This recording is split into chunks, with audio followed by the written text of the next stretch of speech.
So, guys, as we all know, episode 7 of Magical Girl Raising Project, episode 7, has been one of those classic flashback episodes.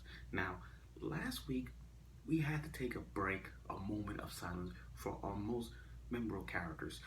So, they thought, hey, we've seen a lot of blood and gore and we lost somebody, so why don't we just relax a bit? Let's everybody calm down for a bit and let's continue to episode 7. Now, I, let me just point things out when I say this. In spite of the hype, episode 7 has got to be the most vicious show. Well, episode 7 has got to be the most best moments of this episode. I know we're on episode 7, but if we continue on, we can see more and more of this. Now, there's one magical girl that I gotta say has been the most badass one since. And no, it's not Calamity Mary, old ruler. It's hardcore Alice. Hardcore Alice. She's the reverse of. It's like seeing hardcore Alice. She's like one of those characters that were really, really badass. She has great regeneration powers. What is this? She's like freaking Deadpool, man. Deadpool shot and then comes back. Come on. But hardcore Alice saved Snow White's life. And the thing is, she's more badass than anything. She's like Alice in Wonderland, but a darker version of her. So you take Alice from Wonderland, all cheerful, running through the forest, meeting Mad Hatter and stuff. But with hardcore Alice, she's just like, hello, all black and white, evilness, goth eyes. I'm like, Alice has gone goth. If you think about it, just look at it. Now, the thing about this is, once she defeated Margalo 44, which is that android magical girl, Calamity Mary went in to face her. And I gotta tell you, hardcore Alice is Calamity Mary's no joke. She shot her in the head multiple times with a shotgun, pull out AK-47, pull out pistols, pull out grenades, pull out gasoline, and still you couldn't take her down. She's more badass. If I had to think, if I had to put my top 5 OP characters of this show, hardcore Alice would probably be number 2. I don't know about Calamity Mary. I put her like 3 because her ability is to just randomly get guns out of nowhere and just use them. Like, this is like shotgun, AK-47, pistols, grenade, flash grenade, and all that. I'm like, I can't even put my finger on it, but she's more badass than ever. Now, Calamity Mary's putting all the stops and still nothing to take her down. She even tried to dunk her into deep to the river and still can't kill her. So I'm like, oh my god, this is some bullshit. You can't beat her.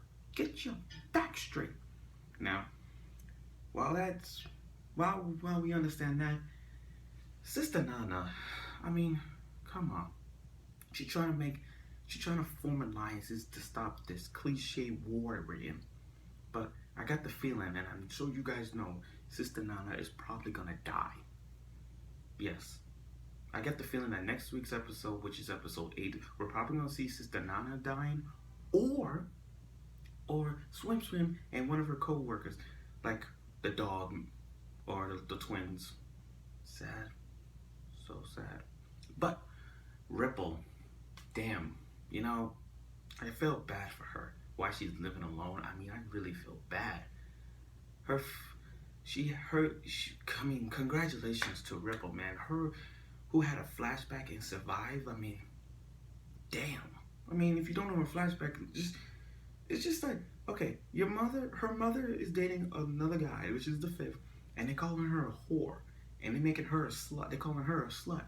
Now, as a little kid, she beat the shit out of the boy, and those 2 boys are just standing on the side like, stay away from her, I don't want to get him.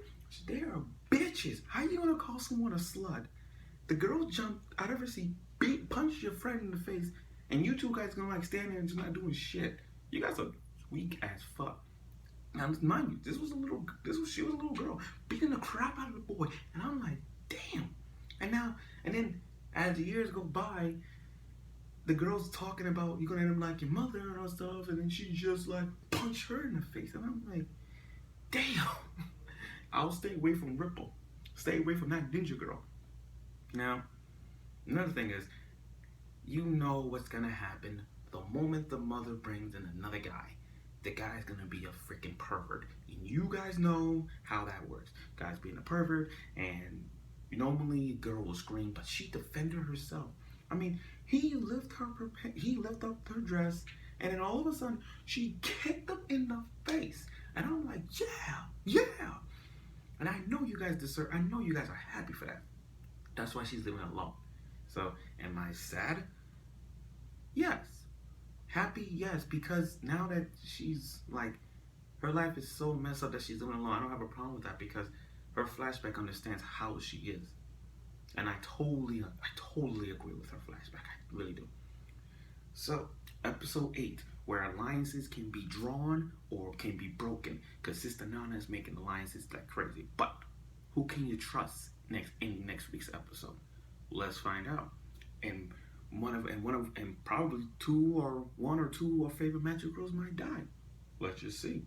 So tune in next week for episode 8, and let's pray that none of our favorite magic girls will die, like Swim Swim or Nana or any one of your favorites.